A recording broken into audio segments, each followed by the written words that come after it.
morning and welcome to Ho Chi Minh City here in Vietnam, better known as Saigon. And we are gonna make our way around this beautiful, massive city in the best way that we know possible by doing a food tour here in Saigon, see most of the sights, but also eat all of its delicious food.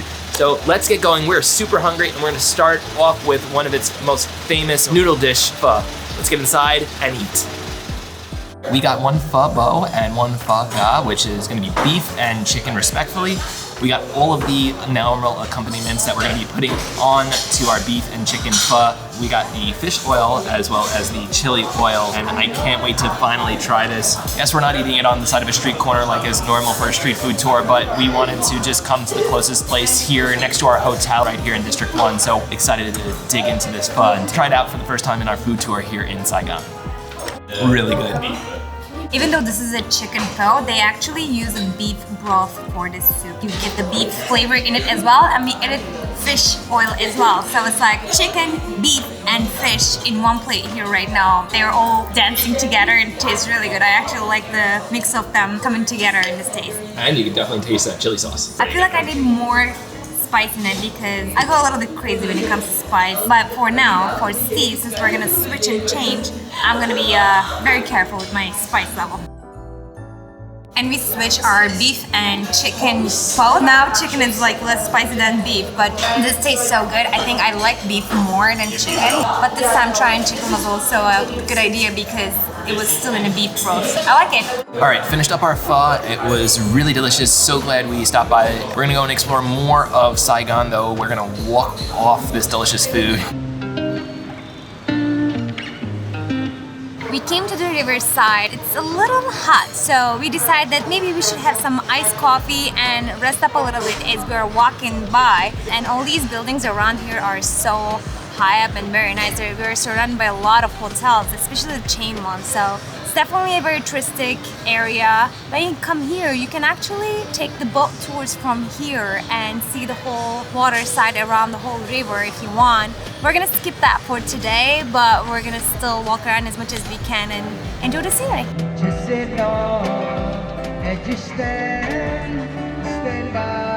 Well, just like in Thailand, I found my coconut drink and I'm so excited to drink it. He just cut it for me right in front of us and prepared it. But in Saigon streets, you can actually see a lot of coconut juice sellers and get one for you. It's fresh, it's cold. It was only $1, 30,000 Vietnamese dong, so definitely worth it.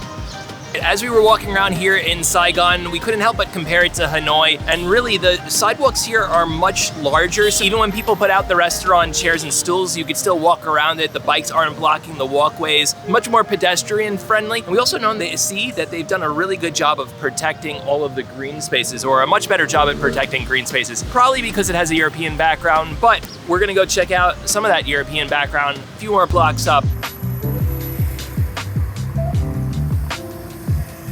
So the Notre Dame Cathedral in Paris is not the only Notre Dame Cathedral in the world, if you didn't know, and there is actually one right here behind me in Saigon, Vietnam, because of course, why not put another Notre Dame Cathedral in the place that you colonized? So unfortunately right now, it looks closed and we can't go in. It seems that they're doing a restoration. Hopefully by the time you get here yourself, you'll be able to see it without the scaffolding in front of it. It looks really impressive from the outside. I guess we'll have to come back and go insides next time. We've come to Cô Ba Vũng Tàu. It's really close to Turtle Lake, and it is a very famous spot for bánh khọt here in Saigon. That is the little savory pancakes. We got ours with meat, and as well as two other dishes that we're going to introduce to you when they officially come here in this very special and very famous spot here in Saigon. Excited to try out a few more traditional Vietnamese style dishes. We're gonna start with seafood spring rolls. You can actually see the wrap, the shrimp, the veggies inside, and it's not like anything, honestly. You can even have the seafood smell for some reason. And we have the peanut sauce to dip in it. Wow, there's noodles in it, there's veggies and shrimp. Of course, they're all wrapped together. But without the sauce, it would have been so plain, so I'm glad that actually we're using this sauce. It makes it more flavorish, and it's a very interesting taste. I wouldn't say that I'm in love with it, but I think this is a really, really interesting and healthy choice to have for sure, and I'm very curious how Steve's gonna react to that. I agree with Gokche. Peanut sauce is a definite must for this one, but it's pretty good. I like it. It's a good snack. First up, we're gonna try the Banh Gao, which is gonna be rice flour or rice cake, as well as tapioca flour. There's pork in here, maybe some shrimp, as well as a few other things, and we're gonna pour some of the scallion oil on top of this. It seems that that's a bit sticky. All right, sweet and savory is how I would kind of describe it, with a bit of the pork in there. Scallion oil gives it a nice little flavorish taste. Definitely think this is a nice little, I'm glad there's only 3 pieces, not too much food because there's a lot more food to eat. Next up is gonna be the main event here. It is banh khọt, and it is a mini savory pancake. We got ours with meat because that was what the restaurant recommended, and we poured a little bit of the fish sauce on top of it. That's another, pro tip when you're coming here to eat it. But check this little guy out. There's a whole host of stuff on top of it, including the meat. It's like a smorgasbord of stuff that's gonna go into my mouth right now on this mini pancake. Excited about that. A bit more on the sweet side compared to the previous one. There's a lot of different flavors going into it. A little bit of salt. Pancake is nice and crunchy, like that, but soft on top, where the meat is as well. So it's got a nice little texture and taste. Appreciate that a lot, but it's good, really good. All right, time to try for me. This has been my favorite so far. This is actually really good. I would say it's a little bit sweet when you first bite into it, but then it goes away immediately after once you start tasting the meat and the other things in it. And it's so crunchy and really, really nice. I wish we ate it when it was warm, but I still appreciate it when it's not so warm anymore. Okay, last but certainly not least is gonna be the Banh Gao. This is a ginormous kind of egg-based crepe that has a lot of seafood inside of it as well. You kind of see it oozing out of the side over here. A bit more airy up at the top, but that's okay. It's definitely a good idea that Gokchi and I decided to share this. This is huge. So I'm gonna take a nice, delicious bite. There's shrimp, there's cabbage, and I got a bit of the crepe. I'm really excited. The tastes are nice and different in this one. The seafood is really, really good, but honestly, it's a toss-up between this and the banh khọt, the mini savory pancakes. They're good, different flavors, different tastes. Depends upon what you're in the mood for. This definitely is very, very good if you're in a seafood kind of mind. If you're more in a meat kind of mindset, go with the meat banh khọt. Neither will steer you wrong. Very much enjoying what we're having so far here. This smells so good. This smells legit like amazing seafood. I agree with Steve. If you're in a seafood mood, this is excellent. So we're gonna continue eating and you're gonna continue watching.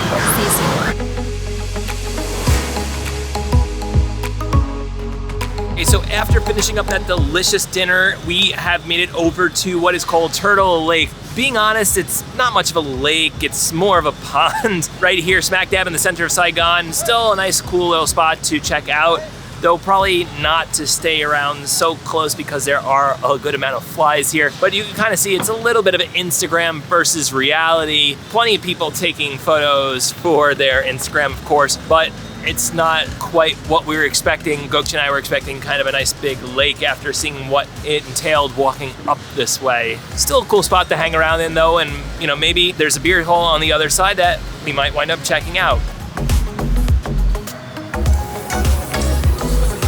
All right, that is it for our first day of our food tour here in Saigon. We're gonna explore a bit more of the city and have a bit more food tomorrow morning when we wake up. So, see you in the morning. Good morning and welcome to day 2 of our food tour here in Saigon. We cannot wait to try out some more of its most famous and delicious foods here in Vietnam. Of course, Vietnam has food from all over the country. It finds its way down here, of course, to Saigon, and it has its own twist. We'll show you some of them, but we're gonna start out with one of its most famous breakfast sandwiches right around the corner from here. Really excited to check it out and get some food into our belly. So let's go sit down and get to eating. I love how they gave me the glove, like I would be eating like with my hands if I was in like Malaysia or something, but not to make the mess here. They gave me the glove. Gonna just rip that apart. Original banh mi here at the banh mi, and I'm excited about this. Bread's nice and crunchy on the outside, nice and soft on the inside, and all the ingredients are so fresh. I love it. I'm sorry, Steve, mine is better than yours. Yeah, you like the beef?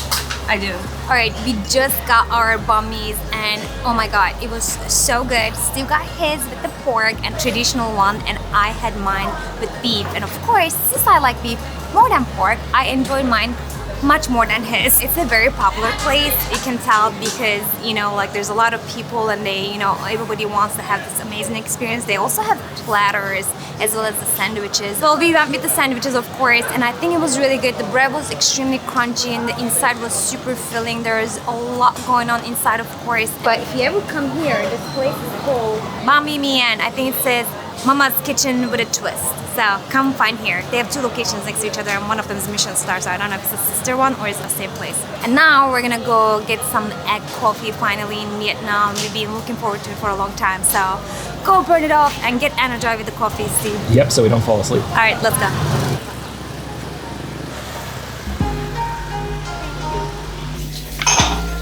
Egg coffee?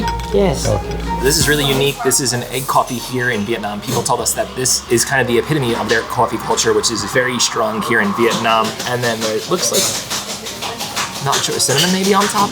I'm not entirely sure. Gotta ask and check that out, but pour it and then mix. Now it's ready. I'm gonna let Gokche do the honors. I'm not a huge fan of eggs. This is a big step for me to have my favorite thing and not much favorite thing is gonna go together for Vietnam. It actually tastes like a dessert because of course when you're making milky desserts you usually put sugar, milk, eggs with the cacao, the coffee taste. It almost tastes like a tiramisu blended. It's cold and nice. It's very refreshing. I actually like it because I don't directly get the taste of eggs. I definitely get the tiramisu vibes. It's obviously with the egg much more creamier and thicker than a normal coffee, so just be prepared for that. But I definitely get the tiramisu vibes that Gokche was talking about. Pretty delicious. Definitely more of a dessert than like a traditional coffee for sure.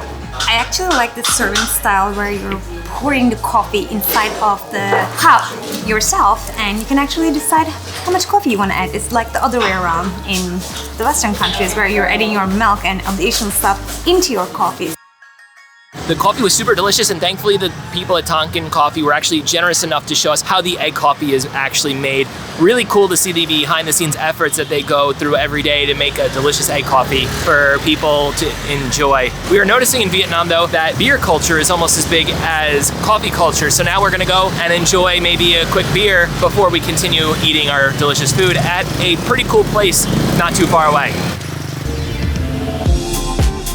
Along the way from the coffee to the beer places here in Vietnam, there is a Vietnam War Museum, and definitely recommend checking that out if you're into the history side of things here in Vietnam. It looks really cool. Vietnam has a growing local craft brew scene, and we're super excited to check it out here. We're gonna hop inside this spot, 7 Bridges, to check out some of the local beers here in Saigon.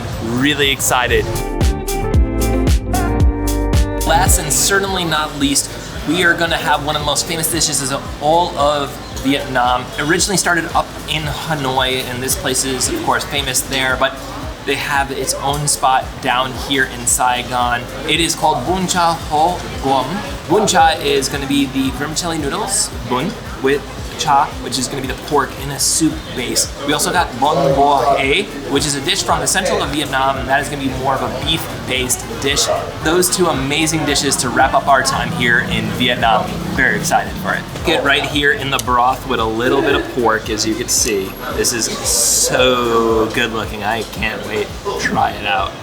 That pork is so good, soaked in this broth. Honestly, it's been one of my favorite dishes to try so far here on our food tour.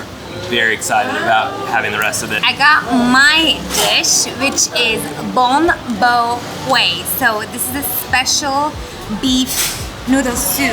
So we have here a lime and all the peppers, of course, we're gonna add in. This is like a classic in Vietnam. They always bring the lime and peppers to make sure you get your spice level up. I think the noodles are egg noodles, so it's like a little bit more on the juicier, like bigger size for sure. The Pho Bo broth is a little bit more plain side compared to this. Of course it's not, but this looks darker. It's a little bit darker. I can't say that I love this more than Pho Bo because I had it a lot. I feel like at this point that I'm like very into that soup, but this is very, very filling and it's so delicious at the same time. I mean, I love beef, I love noodle. It's hard to compare. I love them both. That's me. Just a quick comparison of the 2 because, you know, Gokche liked it so much. Got the beef, got the noodles. Gokche had a lot of spice into there. I feel it in the aftertaste. I like the bun. cha better than the bun pie. I like the pork base more. Enjoy. We just found out what this is. This is crab cake. Of course, the crab cake is giving a little bit of a fish flavor into this broth as well, which is making it very unique. So it's been really nice, and I just had a bite. Honestly, it's tasting so good. I put a lot of spices, it was right. So I'm having a little bit like a rough time eating, but I'm gonna do it. We also ordered the fried spring rolls with shrimp and crabs in it, and of course you can see that this is super fried. And they also brought these interesting flavors for both Steve and I, which has like a carrot and some other veggies in it. Alright, give it a try.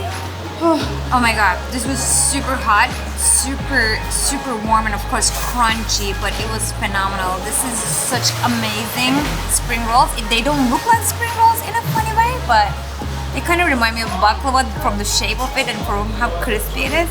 But of course it's not sweet, it's amazing. That is it for our time here in Saigon. We had so many amazing, delicious dishes, and we are so full right now, and we will continue on with one final video here in Vietnam. I'm gonna show you around the entire country and what you should do during your time here in 1 or 2 weeks. So stay tuned for that. Don't forget to hit the subscribe button, and we will see you next time. Thank you. Have a good night.